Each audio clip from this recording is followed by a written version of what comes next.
Hello and welcome to Uzreport World News, and my name is Bahram Gafarov. Foreign Minister Abdulaziz Kamilov chaired a video conference as part of Uzbekistan's presidency in the CIS.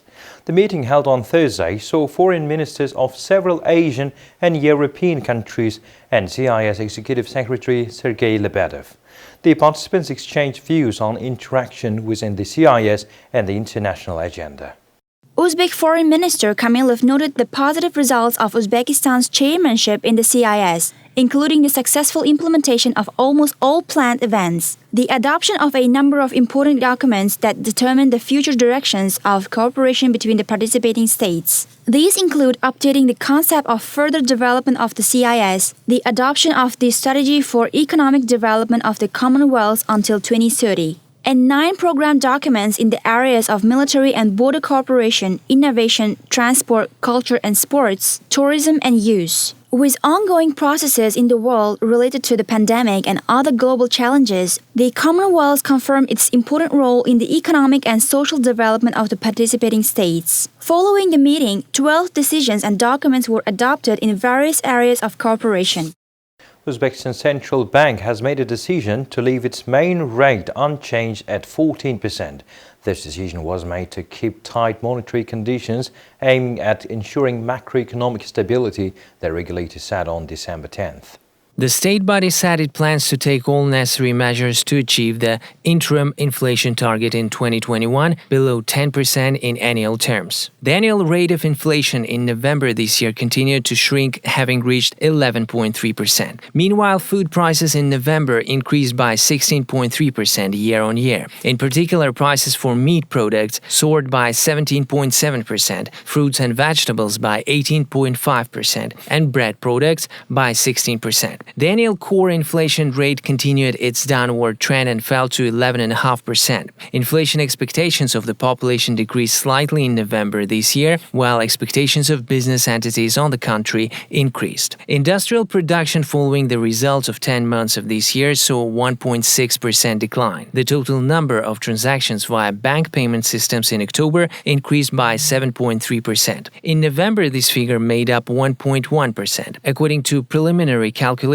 real GDP growth is expected to be around 1.5% by the end of 2020. In January-November of this year, commercial banks issued $10.7 billion loans. The annual inflation rate for 2020 is expected to be in the range of 11 and 11.5%. According to the basic forecast, in 2021 it will decrease to 9 and 10%. Tashkent hosted the second International Forum Assessment of Reforms in Uzbekistan. The event saw government representatives, researchers and experts from international rating agencies, banks and export credit agencies. The forum included social, economic, political and legal sessions. Deputy Prime Minister Jamshid Kuchkarov reported on the ongoing reforms in the country. According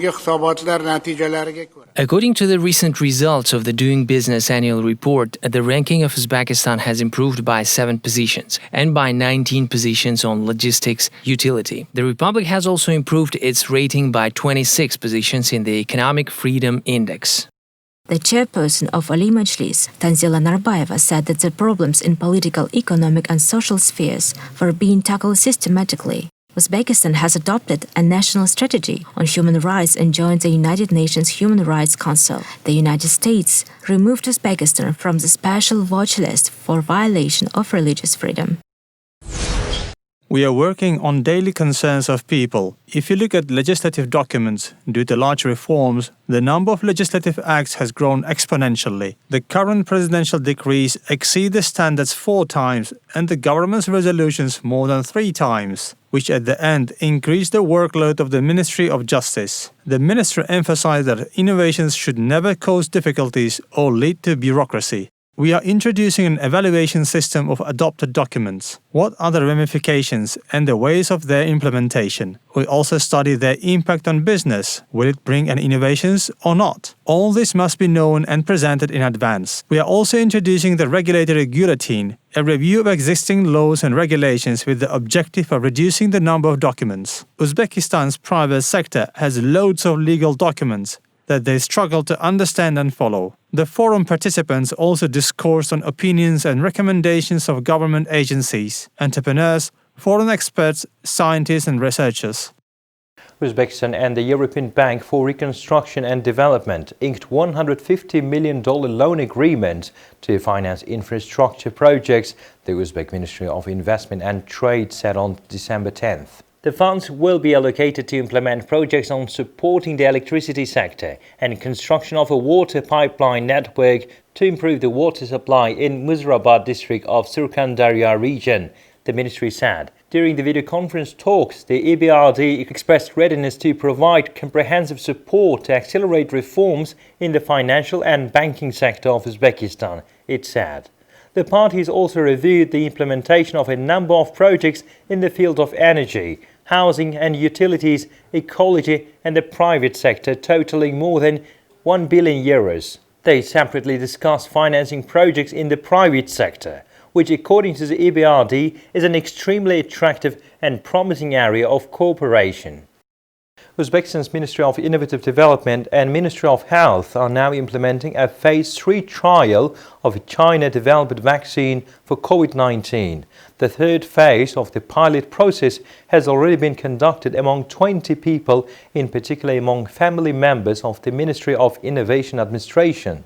It is expected that the trial vaccine developed by China's Zhifei pharmaceutical company will be tested on 5,000 volunteers in Uzbekistan. For ethical reasons, their names are not being disclosed. According to some sources, half of the Phase 3 trial participants will be given a placebo and the other half the vaccine. Uzbekistan is one of the several countries where companies' vaccine candidates will undergo Phase 3 clinical trials. According to official sources, the country has received 6,000 doses of pilot vaccine containing real vaccine and placebo. Also, 12,000 PCR and 8,000 antibody tests have been delivered to Uzbekistan. The supplies include personal protective gear. According to the Ministry of Innovative Development, the vaccine has demonstrated a relatively good safety profile in Phase 1 and 2 of the clinical trials. Also, the safety of the vaccine and its compliance with required norms was confirmed in the course of laboratory studies conducted by specialists of the Pharmaceutical Committee of Uzbekistan. According to Worldometers, Uzbekistan has so far confirmed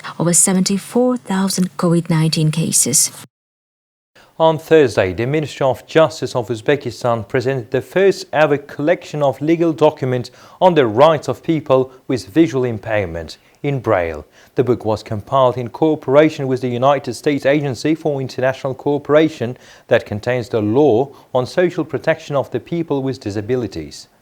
One of the main tasks of the ministry is to raise legal awareness and culture of our people. Based on this, we have published a collection of regulations on the rights of the blind with the financial support of USAID. The document comprises of norms that guarantee personal, socio-economic, political and other rights of persons of this category, enshrined in national legislation, the Ministry of Justice said. The parties agreed to donate the half of 2,000 copies to organizations and institutions of the Society of the Blind of Uzbekistan, and the rest to universities, the National Library of Uzbekistan, named after Al-Shernavoyi, and the Republican Central Library for the Blind. Nowadays, there are 14 specialized boarding schools that teach more than 66,000 blind people in Uzbekistan. The Agency for Information and Mass Communications organized a media tour to the Hazreti Imam complex in Tashkent. The journalists and bloggers visited the Barakan Madrasa, the Muya Mubarak Madrasa, and had a glimpse at the preserved the Uthman Quran. At the beginning of the program, the visitors went into the mosque of the complex, that is the prayer hall. According to the curator, there were many houses here before. Gradually, the number of worshippers increased that led to the erection of a large mosque. Construction work is currently underway in the new part. Another notable feature of this complex is that it was named Kaffal for making a small key from the lock weighing 0.5 grams. Abu Bakr al-Kaffal al-Shashi was one of the companions and prominent representatives of the Islamic world. He was a true believer, Islamic theologian, hadith scholar and linguist. Next, visiting point was Barakan Madrasa. The site was founded in the 16th century during the reign of Barakan. Since then, this region has become a center for crafts along with religious education in the country. On this site, there was a tomb of Suyunchi Haji Khanum. before the construction of the madrasa, which played an important role in preaching Islam. Another part of the complex, called Mu'i Mubarak, it's believed that the sacred hair of the Prophet Muhammad has been preserved in this area. Plus, the Holy Uthman Quran, which has been stored carefully, is located on that plot. Uzbekistan may introduce an electronic apostle soon. According to the Public Services Agency, the project provides a gradual transfer to a new form in 2021. An apostille, a certificate that verifies the document's legitimacy and authenticity, is currently attached by the Supreme Court of Uzbekistan, territorial departments of the Ministry of Justice, the General Prosecutor's Office, the Inspectorate for Quality Control for Education, and the Ministry of Foreign Affairs within 5 to 20 working days in paper form. It's proposed to attach an apostille via an application called e-app. An applicant submits original documents to the Public Service Agency, where they will be scanned and sent to the authorized body via a specialized system. The body will have to verify and attach an e-apostille within 1 day and record the information into another application called the e-register, which will certify the authenticity of the document. The World Travel and Tourism Council has developed the safe travel protocols in collaboration with tourism experts and healthcare professionals to set common standards in ensuring the safety of private sector employees and tourists. Uzbekistan has joined the countries implementing global safe travel protocols, and this process is currently ongoing. It provides a new approach to human health and hygiene in the aftermath of the coronavirus pandemic by providing guidance to travel service operators and travelers. The State Committee for Tourism Development of Uzbekistan highly appreciates the efforts of the World Travel and Tourism Council to develop and disseminate information on health and sanitation measures. At the same time, it implements protocols that follow safe travel guidelines. Since the beginning of the pandemic, Uzbekistan has developed urgent measures to ensure the safety of all tourists, including mechanisms to compensate for the cost of treating each tourist visiting the country in case of health problems. We are confident that WTTC safe travel protocols, together with our national system Uzbekistan Safe Travel Guaranteed, will raise safety standards in Uzbekistan to a new level and serve as the basis for a rapid revival of international tourism. We believe that by joint efforts we will be able to successfully overcome current challenges and reach new heights in the development of international tourism. The United States congratulated Uzbekistan on its progress in respecting religious freedom and removing the country from the special watch list. The U.S. National Security Council is calling on the government to set an example for others by implementing further reforms to protect this fundamental right. Uzbekistan has been in the list of countries of particular concern since 2018. State Secretary Michael Pompeo presented Congress with an updated list. In Sudan and Uzbekistan, the situation of religious freedom has significantly improved. Sam Brownback, ambassador at large for religious freedom, spoke with the Foreign Minister of Uzbekistan and the Prime Minister of Sudan and congratulated them both on the significant progress that each of these countries has made to create conditions for religious freedom in their country. The Deputy Director of the International Center for Legal and Religious Studies at Brigham Young University and the co-founder of the Network of Multi-Faith Neighbors also delivered congratulations. And I'm delighted to offer congratulations to the people and leadership of Uzbekistan for being removed from the U.S. State Department's special watch list for violators of freedom of religion or belief. This is a very significant milestone, and it reflects serious and sustained efforts on the part of the government and parliament of Uzbekistan over the past few years. And I applaud how willing they've been to engage with the international community. As part of that community, I've learned so much and been so blessed with my interactions with the leadership in Uzbekistan.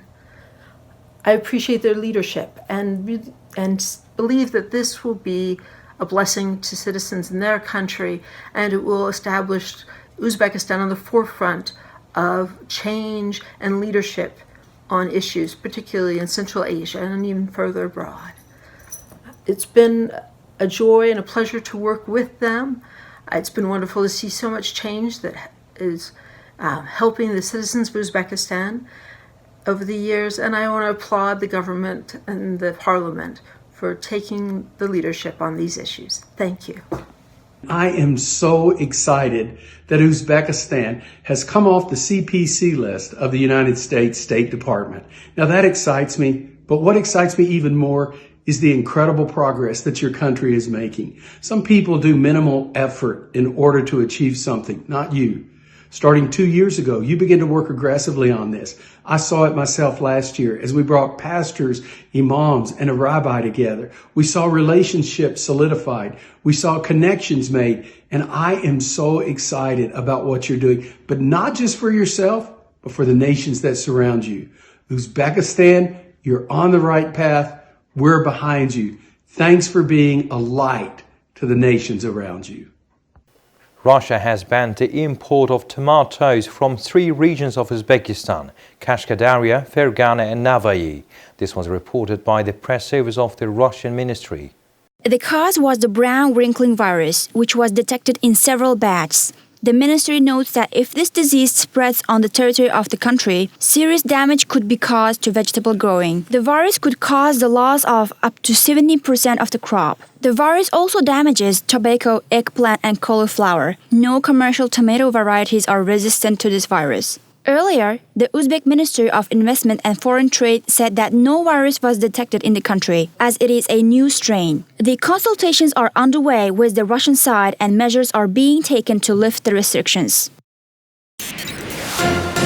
More than 100 Republicans in the U.S. House of Representatives on Thursday officially signed on to a brief backing President Donald Trump's long-shot lawsuit filed by Texas at the Supreme Court, seeking to undo President-elect Joe Biden's victory. The Texas lawsuit, which asks that the voting results in Georgia, Michigan, Pennsylvania, and Wisconsin be thrown out, was slammed Thursday by the attorneys general from those states, each filing their own response to the lawsuit. The attorney general from Michigan said the lawsuit was, quote, without factual foundation or a valid legal basis. Wisconsin's AG said, quote, there has been no indication of any fraud. In Georgia's filing, Republican Attorney General Chris Carr said the claims in the case were, quote, impossible to ground in legal principles and unmanageable. Pennsylvania's Democratic Attorney General Josh Shapiro was perhaps most critical of the lawsuit, saying it was adding to a, quote, cacophony of bogus claims, adding the cascading series of compounding defects in Texas's filings is only underscored by the surreal alternate reality that those filings attempt to construct. The court should not abide the seditious abuse of the judicial process and should send a clear and unmistakable signal that such abuse must never be replicated. Legal experts have said the Texas lawsuit has little chance of succeeding at the Supreme Court, says Reuters legal correspondent Jan Wolf. Every legal expert I talked to about this case says that it is frivolous. It has no chance of succeeding. Texas has no legal standing to say that the results in 4 other states should be thrown out. That's just not how our constitutional system works. It is, by all accounts, a political stunt. This is part of a larger legal campaign to just cast a cloud of doubt over Biden's victory, keep the Republican base riled up, and fundraise. The Texas lawsuit does not make specific fraud allegations.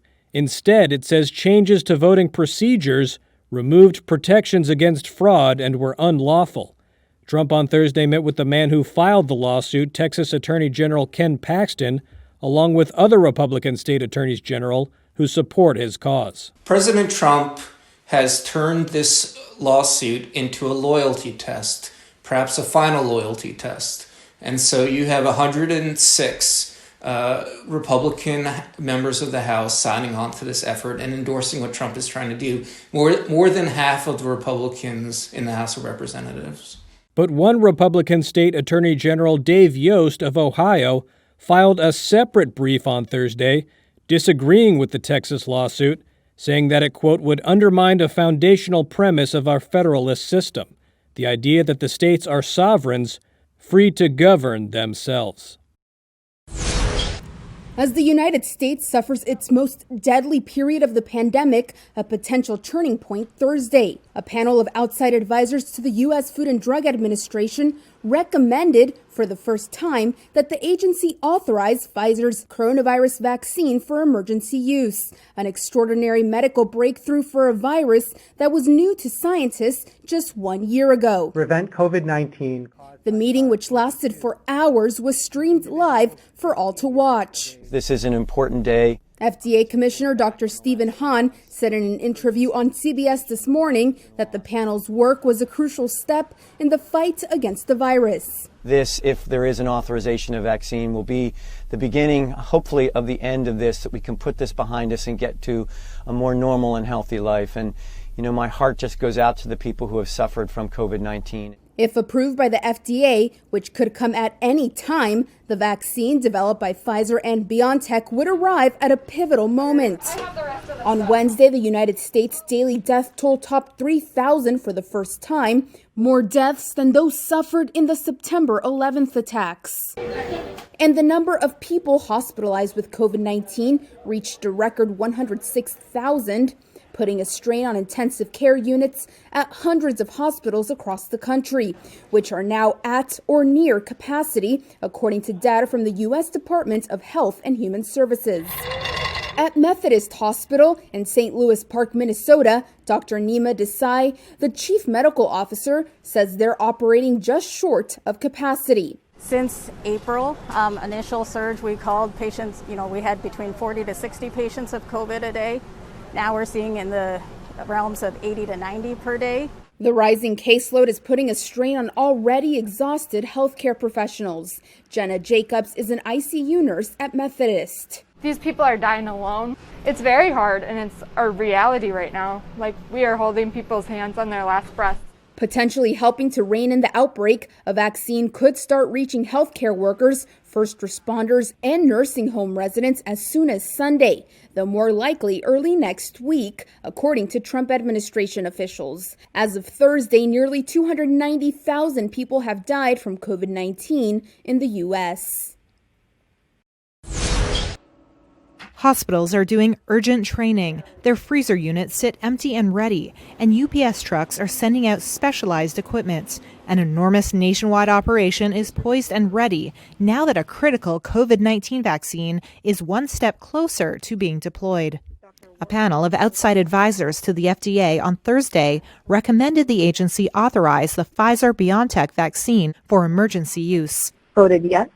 The FDA's decision on whether to pull the trigger is expected within days. In anticipation, healthcare professionals across the country are practicing how to handle, mix, and administer the vials.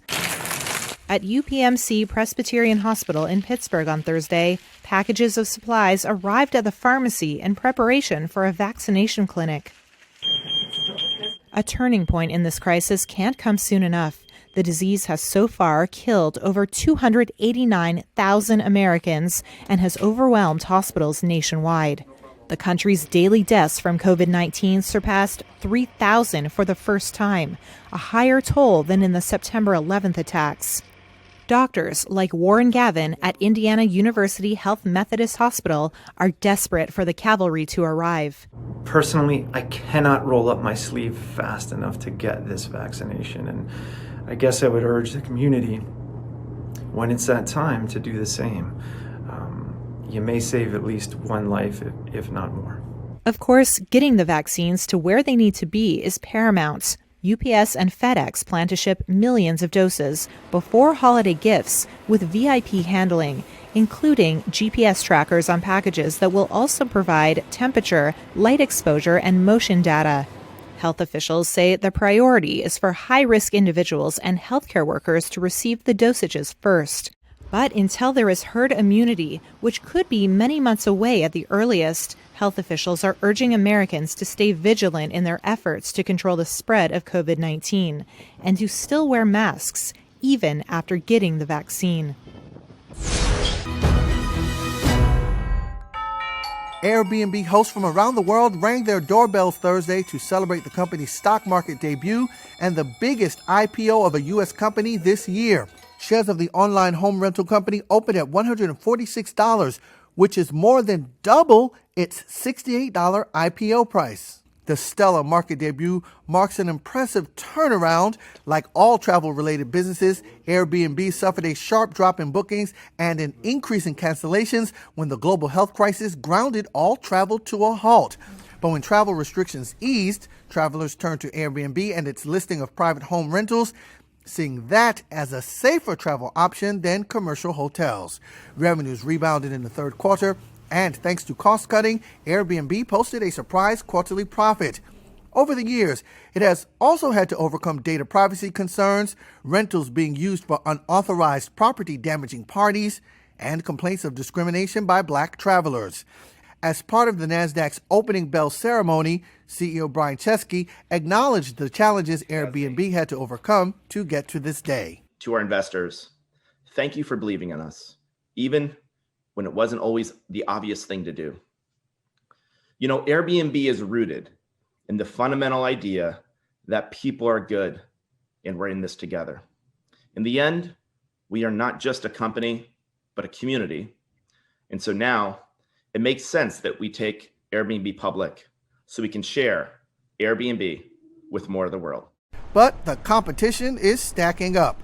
Hurting for cash, traditional hotel operators have noticed Airbnb's success and have started to offer their own home rentals. Wall Street, however, is betting Airbnb will continue to dominate the space. With Thursday's surge, Airbnb has a market value of more than $100 billion. That's more than the Marriott, Hilton, and Hyatt hotel chains combined. Small moves on Wall Street Thursday as investors had to sort through disappointing economic data, possible progress on Washington stimulus talks, and more vaccine hopes. The Dow fell 69 points, the S&P 500 shed 4, the Nasdaq rose 66. New claims for unemployment benefits spiked near a 3-month high, and further evidence of an economic rebound that's slowing due to a resurgent health crisis. 853,000 Americans signed up for first-time jobless benefits last week. That was more than expected and much more than the week before. 19 million Americans were on some sort of unemployment assistance through late November. Unfortunately, millions of Americans will be out of luck when some federal jobless aid programs expire the day after Christmas, unless Congress renews the benefit as part of another stimulus package. There appears to be some movement on those discussions. U.S. Treasury Secretary Steven Mnuchin said talks between Republicans and Democrats in the Senate were making, quote, a lot of progress. Democratic House Speaker Nancy Pelosi said she was encouraged by the progress, but wanted to see the details.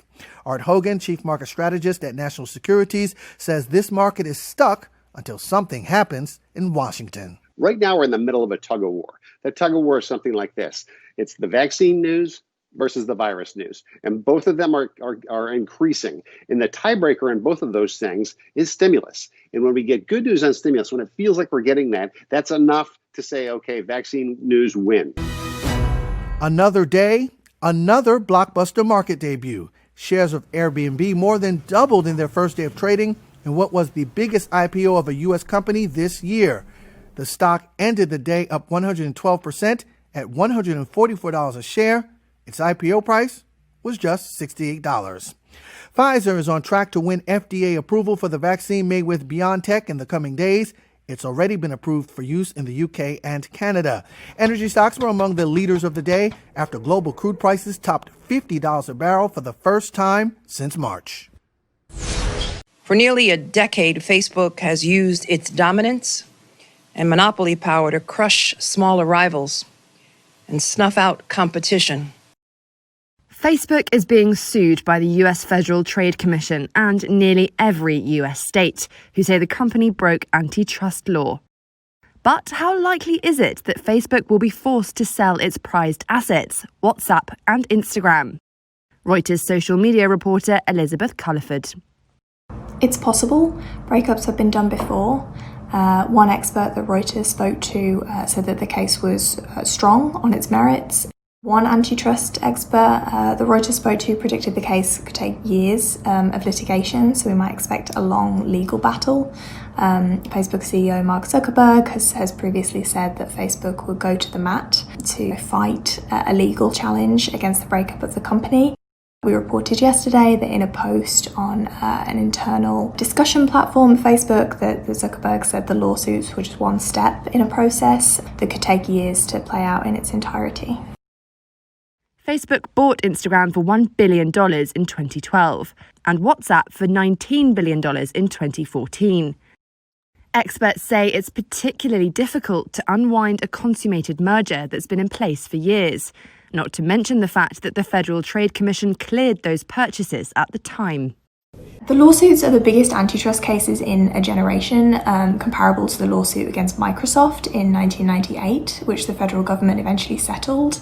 But this breakup remedy, while it's not common, even on a small scale, it has been done, it has happened. The Justice Department in 2014 undid the deal between two consumer review sites, Bazaar Voice and Power Reviews. And then most famously, it forced the breakup of the telephone company AT&T back in 1982. Facebook believes it can prevail in court. Their general counsel, Jennifer Newstead, called the lawsuits revisionist history and said that the evidence will show that Facebook, Instagram and WhatsApp belong together. She also argued that WhatsApp and Instagram have succeeded after Facebook invested billions of dollars in growing the apps. With no criminal charges in the lawsuit, it looks as though there's not much incentive for Facebook to cut a deal either. So far, these were the latest news for today. Goodbye, take care.